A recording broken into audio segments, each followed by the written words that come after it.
सुंदरता किसे पसंद नहीं। सुंदरता अक्सर मन को लुभा देती है। इस संसार का हर एक व्यक्ति खुद को सुंदर बनाना चाहता है।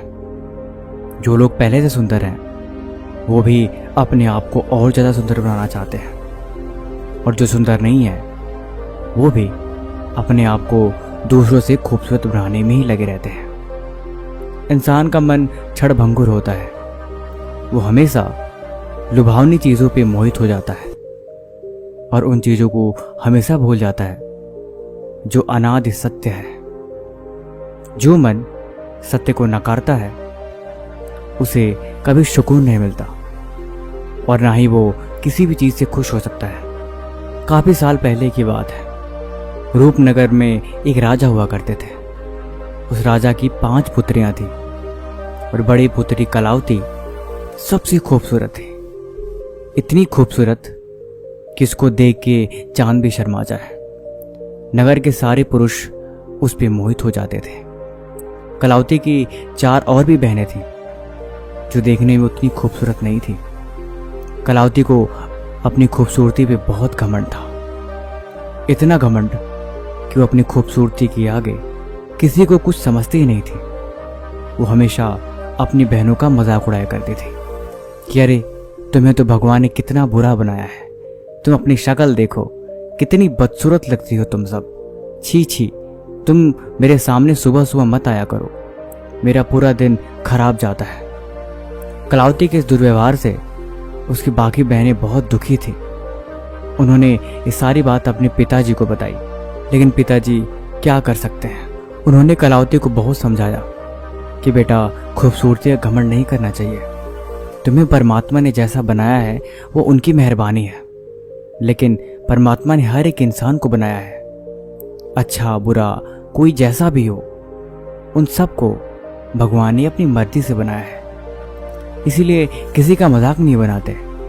तुम अच्छी हो, तुम खूबसूरत हो, ये अच्छी बात है, लेकिन उसका घमंड करना ये तुम्हें शोभा नहीं देता।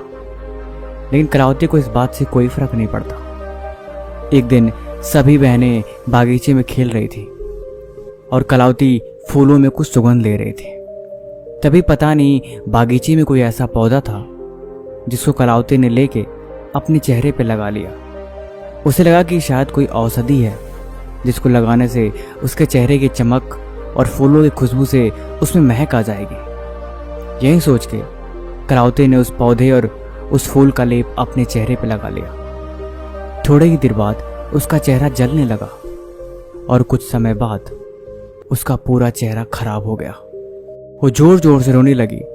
अपने महल में जाके खुद को आईने में देखा तो उसका पूरा चेहरा काला पड़ चुका था। अब वो पहले जैसी खूबसूरत नहीं रही। वो जोर जोर से रोने लगी, चीखने और चिल्लाने लगी, ये क्या हुआ, ये मेरे साथ भगवान ने क्या जुल्म किया। वो चेहरे को कई बार धोया, वैद्यों को दिखाया, तरह तरह की औषधियां लगाई, लेकिन उसकी खूबसूरती कभी वापस नहीं आई। अब वो अपना मानसिक संतुलन खो बैठी थी। वो घर से बाहर ही निकलती थी और ना ही किसी से मिलती जुलती और ना ही किसी को अपना चेहरा दिखाती थी। धीरे धीरे ये बात सुन के राजा और भी चिंतित हो गए कि अब इसका हल क्या किया जाए। अगले दिन राजा चारों बहनों को लेके गौतम बुद्ध के पास गए और सारी बातें बताई कि महाराज, एक समय कलावती बहुत खूबसूरत थी, लेकिन कुछ गलतियों की वजह से आज इसकी खूबसूरती पहले जैसी नहीं रही। ये अपना मानसिक संतुलन खो बैठी है। अब ये न तो किसी से बोलती है और न ही किसी से मिलती जुलती है। एक समय पे जो लड़की हमेशा हंसती खेलती थी और अपनी खुशी से फूले नहीं समाती थी, आज वो लड़की न जाने कितने दिनों से दुख के घेरे में है। गौतम बुद्ध बोले, कलावती आओ, यहाँ बैठो, बताओ क्या बात है। कलावती गौतम बुद्ध से नजरें नहीं मिला पा रही थी। गौतम बुद्ध कलावती से बोले, तुम मेरे साथ आओ और मैं तुम्हें कुछ बातें बताता हूँ। कलावती को गौतम बुद्ध एक आश्रम में लेके जाते हैं जहाँ पे हाल में ही किसी की मृत्यु हो रखी होती है और उस शव को चिता पे चढ़ाया जा रहा होता है। थोड़ी देर बाद चिता में आग लगाई जाती है। कलावती पूछती है, ये उसके साथ क्या किया जा रहा है। गौतम बुद्ध कहते हैं, ये पार्थिव शरीर है, इसकी मृत्यु हो चुकी है, अब इसमें वैसी जान नहीं रही, इसीलिए इसे जलाया जा रहा है। कलावती कहती है, पक्का ये इंसान बदसूरत रहा होगा, तभी तो उसे जलाया जा रहा है। अगर ये बदसूरत नहीं होता तो इसे भला क्यों जलाते? गौतम बुद्ध कहते हैं, तुम्हें पता है ये बदसूरत नहीं, ये बहुत खूबसूरत था। इसके चेहरे पे चंद्रमा के समान तेज और काफी शूरवीर बगल के राज्य के राजा का बेटा है, जिसकी हाल में ही युद्ध में मौत हो गई है। इसीलिए अब इसका अंतिम संस्कार किया जा रहा है। कलावती कहती है, फिर तो वो खूबसूरती भी साथ ही साथ जल गई। गौतम बुद्ध कहते हैं, हाँ, अगर तुम शव को नहीं जलाओगे तो थोड़े समय बाद शव खराब होने लगता है, इसीलिए शव को जलाना अनिवार्य है। आखिर एक दिन सब ये मिट्टी में मिल जाता है। देखो, थोड़ी देर में चिता जल जाएगी और उसका शव राख मिल जाएगा। उसकी सुंदरता और उसकी चमक सब उस आग में जल के मिट्टी में मिल जाएगी। फिर आखिर जीवन में बचता क्या है? परमात्मा ने सबको अपने हिसाब से बनाया है। किसी को खूबसूरती दी, किसी को खूबसूरती नहीं थी, लेकिन इसमें इंसान का कोई दोष नहीं।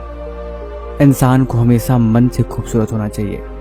तुम्हारी सोच, तुम्हारी अंतरात्मा, तुम्हारे विचार, उन्हें इतना खूबसूरत बनाओ कि तुम्हारे मरने के बाद भी लोग उस खूबसूरती को याद रखें। अगर तुम ऐसा कुछ कर पाती हो तो तुम मरने के बाद भी अमर हो। लेकिन अगर तुम इन भौतिक सुख सुविधाओं और तुम इन भौतिक छलावे को देखोगे तो असल जिंदगी में ये कुछ भी नहीं है। एक दिन तुम्हारे पास कुछ नहीं बचता। ये शरीर में झुर्रियां पड़ जाएंगी और कुछ वक्त बाद ये सारी सुंदरता ढल जाएगी। इसलिए तुम जैसी भी हो, खुद को स्वीकार करना सीखो। असली सुंदरता इंसान की खूबसूरती में नहीं, इंसान के मन में होती है। तुम अपने मन को जितना खूबसूरत बनाओगी, कलावती दुनिया उतनी ही खूबसूरत तुम्हें नजर आएगी। और तुम जितनी खूबसूरती से इस दुनिया को देखोगी, उतना ही प्यारा तुम अपने कल के लिए जी पाओगे। तुम्हारे खूबसूरत होने का क्या फायदा जब तुम्हारा मन खूबसूरत नहीं, जब तुम्हारी अंतरात्मा सुंदर नहीं? फिर भला इस खूबसूरती का क्या फायदा? भौतिक सुंदरता को छोड़ के मन को सुंदर बनाओ, यही तुम्हारे लिए अच्छा है। थोड़ी ही देर में वो चिता जल के राख में मिल जाती है और वो शरीर हमेशा हमेशा के लिए इस दुनिया से चला जाता है। कलावती ये सब दृश्य देख के कलावती की रूह कांप जाती है। वो गौतम बुद्ध के चरणों में गिर के उन जोर जोर से रोने लगती है और उनसे माफी मांगने लगती है कि हमें क्षमा करें, मुझसे बहुत बड़ी गलती हो गई। मैं जिस सुंदरता के घमंड में थी, मैंने उसका सच जान लिया। आज मुझे समझ में आ गया कि जिंदगी में जरूरी क्या है। हे महात्मा, मैंने जाने अनजाने में लोगों को बहुत बुरा समझा है। जो मुझसे बदसूरत थे, मैं उन्हें कभी भी इज्जत नहीं देती थी, लेकिन ये मेरी सबसे बड़ी गलती थी। आपने मेरी आंखें खोल दी। मैं आपका बहुत आभार व्यक्त करती हूँ। शायद ये मेरे कर्मों की ही सजा है। मैंने दूसरों का मजाक उड़ाया, इसीलिए बदले में मेरे साथ ऐसा हुआ। मुझे भी इसका कोई गम नहीं। मैं जैसी हूँ, जिस हाल में हूँ, अब से मैं उसे स्वीकार करती हूँ। आज के बाद मैं कभी किसी का मजाक नहीं उड़ाऊंगी। अब मुझे समझ में आ रहा है कि क्या गुजरती है जब आप किसी के साथ गलत व्यवहार करते हो, जब आप किसी का मजाक उड़ाते हैं। जो जैसा है, जिस तरह से है, वो उस बात को जानता है। शायद उसने उस बात को स्वीकार भी कर लिया है, लेकिन आप अगर उसे बार बार याद दिलाएंगे या फिर उसका मजाक उड़ाएंगे तो वो दुखी हो जाएगा। इसीलिए अगर आप किसी का दिल दुखाना इस दुनिया में सबसे बड़ा पाप है। इसीलिए कभी भी किसी के रंग, रूप, उसके भाव का मजाक नहीं उड़ाना चाहिए। जो जैसा भी है वो ईश्वर की संतानें हैं। तन से नहीं, मन को खूबसूरत बनाओ, जिंदगी खूबसूरत बन जाएगी। अब कलावती ठीक है, उसने अपने आप को जिस हाल में भी है स्वीकार कर लिया है। राजा बहुत खुश होते हैं और गौतम बुद्ध का बहुत धन्यवाद कहते हैं। कलावती खुशी से अपने घर चली जाती है। एक खूबसूरत राजकुमार के साथ उसका विवाह हो जाता है, क्योंकि वो राजकुमार तन से नहीं मन से खूबसूरत था। उसने कलावती के भाव को समझा और उसे पता लग गया कलावती का चेहरा भले ही बेकार हो चुका है, लेकिन उसका मन आज भी उस फूल की तरह खूबसूरत है। कलावती अपना सुखमय जीवन गुजार पाती है। बाकी आपको ये कहानी कैसी लगी आप हमें कमेंट बॉक्स में ज़रूर बताएं। भाई किसी भी तरह का सवाल है तो आप हमसे कमेंट बॉक्स में पूछ सकते हैं। बाकी इसी तरह की और रोज कहानियाँ सुनने के लिए हमारे चैनल को सब्सक्राइब करें।